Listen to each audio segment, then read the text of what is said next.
देश मेरा जल रहा है, आग लगी है सीने में, हुक्मरां सब व्यस्त हैं खून गरीब का पीने में।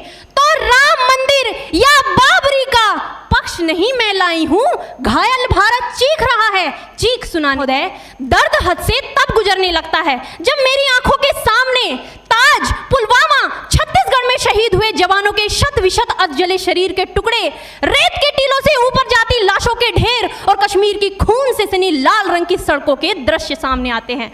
उस पर मेरे प्रतिपक्षी महोदय का कहना ये कि मानवाधिकारों की अनुपालना करते हुए देश से उग्रवाद और आतंकवाद को समाप्त किया जा सकता है। महोदय, अब तो हमारा तिरंगा झंडा भी हमसे ये पूछने लगा है कि क्या बात है भारत, आजकल फहराने से ज्यादा मैं कफन में दफनाने के क्यों काम आ रहा हूं। महोदय, हृदय तो उस दिन फट गया जब बूढ़ी मां अपने बेटे के चिथड़ों को देखकर बोली कि साहब आप तो भर्ती में 1 इंच भी कम नहीं लेते, मैं आधा शरीर कैसे ले लूं। महोदय, विधवा की वेदना चीख चीख कर ये कहती है कि प्यार भी भरपूर गया, मांग का सिंदूर गया, नन्हे नौनिहालों की लंगोटियां चली गई, छोटी छोटी बेटियों की चोटियां चली गई और आपके लिए तो एक आदमी मरा है साहब, मेरे घर की तो रोटियां ही चली गई। महोदय है क्योंकि महोदय फूल को श्रृंगार दो ये मुमकिन नहीं और एक वीर को झनकार दो ये मुमकिन नहीं, जो हाथ बांधे सेना के ऐसे मानवाधिकार का पालन संभव नहीं। महोदय, आज सत्यनिष्ठा के मार्ग पर चलते हुए भी हमारे देश का जवान इन आतंकवादियों, इन पत्थरबाजों से डरता है क्योंकि वो जानता है कि उसकी राइफल से निकलने वाली गोली अगर टारगेट को हिट नहीं भी करेगी तो भी 400 मीटर तक जाएगी और यदि इस बीच वो किसी निर्दोष को लग गई तो महोदय हमें अपनी नौकरी से हाथ तक धोना पड़ सकता है। और महोदय, अपनी नौकरी को बचाने की खातिर एक जवान आज ये सोचता है कि चाहे सांप मरे या ना मरे परंतु लाठी नहीं टूटनी चाहिए, क्योंकि आज हमारे देश के हालात कुछ ऐसे हो गए हैं कि चिरागों को हवाओं में उछाला जा रहा है, हवाओं पर भी रोब डाला जा रहा है। अरे हम ही तो बुनियाद है आंतरिक सुरक्षा की और आज हमें ही नौकरी से निकाला जा रहा है। भी तो क्या कहा था उस देशद्रोही ने कि तुम एक अफजल को मारोगे हर घर से अफजल निकलेगा। तो मैं भारत की बेटी अपनी भारतीय सेना की तरफ से आज ये ऐलान करती हूँ कि उस घर में घुसकर मारेंगे जिस घर से अफजल निकलेगा, वो कोख नहीं पलने देंगे जिस कोख से अफजल निकलेगा। उठो देश के वीर जवानों, तुम सिंह बनकर दहाड़ दो और एक तिरंगा झंडा उस कन्हैया के सीने में गाड़ दो।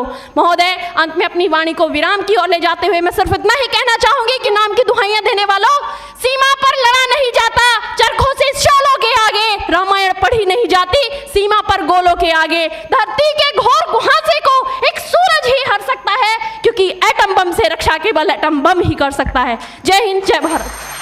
नहीं, वह खून कहो किस मतलब का आ सके देश के काम नहीं, वह खून कहो किस मतलब का जिसमें जीवन न रवानी है, जो परवश होकर बहता है वह खून नहीं है पानी है। उस दिन लोगों ने सही सही खून की कीमत पहचानी थी, जिस दिन सुभाष ने बर्मा में मांगी उनसे कुर्बानी थी। बोले स्वतंत्रता की खातिर बलिदान तुम्हें करना होगा, तुम बहुत जी चुके जग में लेकिन आगे तुम्हें मरना होगा। आजादी के चरणों में जो जयमाल चढ़ाई जाएगी वह सुनो तुम्हारे शीशों के फूलों से गूंथी जाएगी। आजादी का संग्राम कहीं पैसों पर खेला जाता है, यह शीश कटाने का सौदा नंगे सर झेला जाता है। अजानू बाहू ऊंची करके वे बोले रक्त तुम मुझे देना, बदले में भारत की आजादी तुम मुझसे लेना। हो गई सभा में उथल पुथल, सीने में दिल न समाते थे, स्वर इंकलाब के नारे कोसों तक छाए जाते थे। हम देंगे देंगे रक्त बस यही शब्द सुनाई देते थे, रण में जाने को युवक खड़े तैयार दिखाई देते थे। बोले सुभाष वह आगे आए जिसके तन में भारतीय खून बहता हो, वह आगे आए जो खुद को हिंदुस्तानी कहता हो, वह आगे आए जो इस खूनी हस्ताक्षर करता हो, मैं कफन बढ़ाता हूं, वह आगे आए जो इसे हंस कर लेता है। सारी जनता हुंकार उठी, हम आते हैं, माता के चरणों में हम अपना रक्त चढ़ाते हैं। उस दिन देखा साहस से भरे युवक बढ़ते ही जाते थे, चाकू छुरी कटारों से वे अपना रक्त बहाते थे, फिर उस रक्त की स्याही में वे अपनी कलम डुबाते थे और आजादी के परवाने पर हस्ताक्षर करते जाते थे। उस दिन तारों ने देखा हिंदुस्तानी विश्वास नया, जब लिखा भारत के महावीरों ने खून से इतिहास नया। आप सभी देशवासियों को स्वतंत्रता दिवस की हार्दिक शुभकामनाएं।